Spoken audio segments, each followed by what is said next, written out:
What's up everybody, Mike here. I made some potato rolls and I'm going to show you what I did.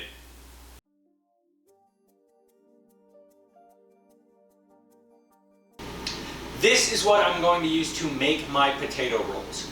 We're going to start with the ingredients of 775 grams of all-purpose flour, 10 grams of instant yeast, a quarter cup each of warm water and white sugar. You're going to be using 1 cup of whole milk. You then have 5 tablespoons of unsalted room temperature butter, 2 teaspoons of salt. You're then going to be using 2 tablespoons of sour cream, and finally 1 russet potato that has been cooked completely and cooled completely. The equipment, fairly standard. Mixing bowls, a stand mixer with the dough hook attachment. We're going to be using parchment paper lined baking sheets, and then I have a pastry brush to brush on some final 4 tablespoons of melted butter after I pull these out of the oven. So I'm going to walk you through what you need to do next.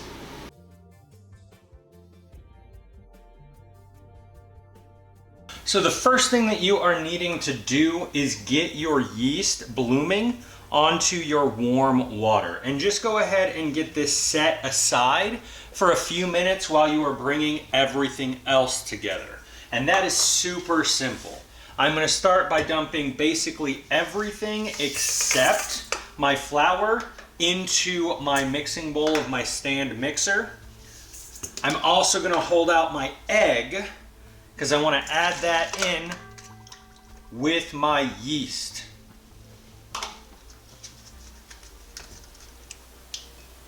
With your potato, milk, sour cream, butter, sugar, and salt in your stand mixer, you want to go ahead and get this roughly mixed for about a minute or 2 to break up that potato and get this into a roughly cohesive mess.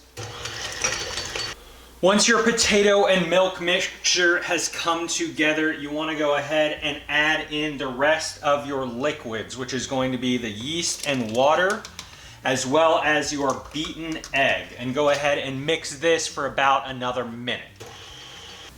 With all of my liquids roughly combined, now I'm going to go ahead and add in about half of my flour. Go ahead and mix this just till a dough is able to come together.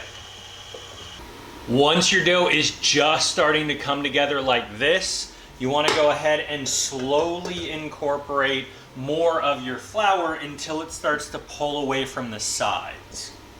Once the sides of your bowl no longer have dough clinging to it, that's when you want to stop incorporating your flour. So you may not use all 775 grams.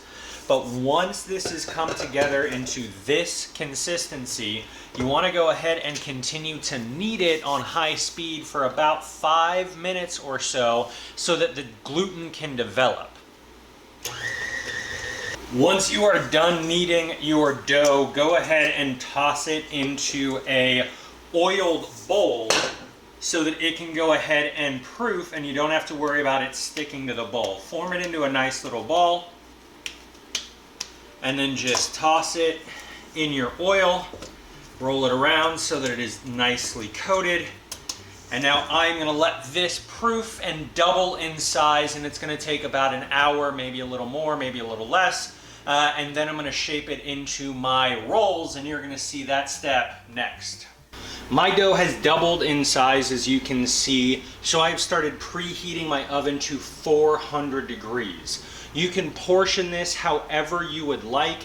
I'm going to go ahead and try to portion it into about 24 rolls, give or take, and I'm going to show you what that looks like when they are ready to go next.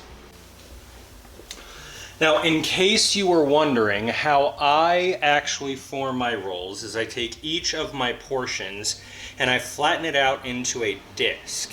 Then I use my middle finger, my ring finger, and my index finger to push the bottom of that up through the sides, forming a ball.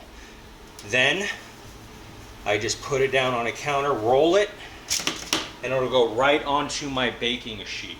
Now I have portioned all of these out. My oven is still preheating, so before these go in, I want to go ahead and let them proof one more time.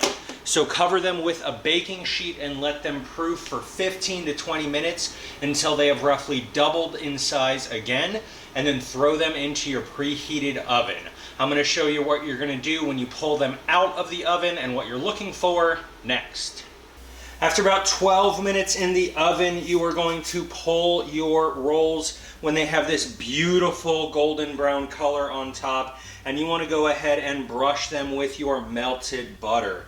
You can also go ahead and sprinkle on some flaky salt if you would like, but I am just going to leave them with the melted butter here. So go ahead and let them rest in the pan for about 5 minutes before you move them over to a cooling rack, and then you can enjoy when they get down to room temperature, and you get to see my reaction next.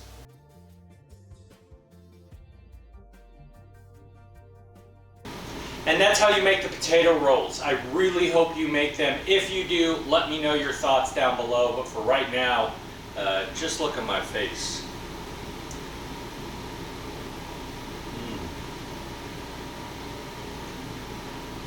It's so soft.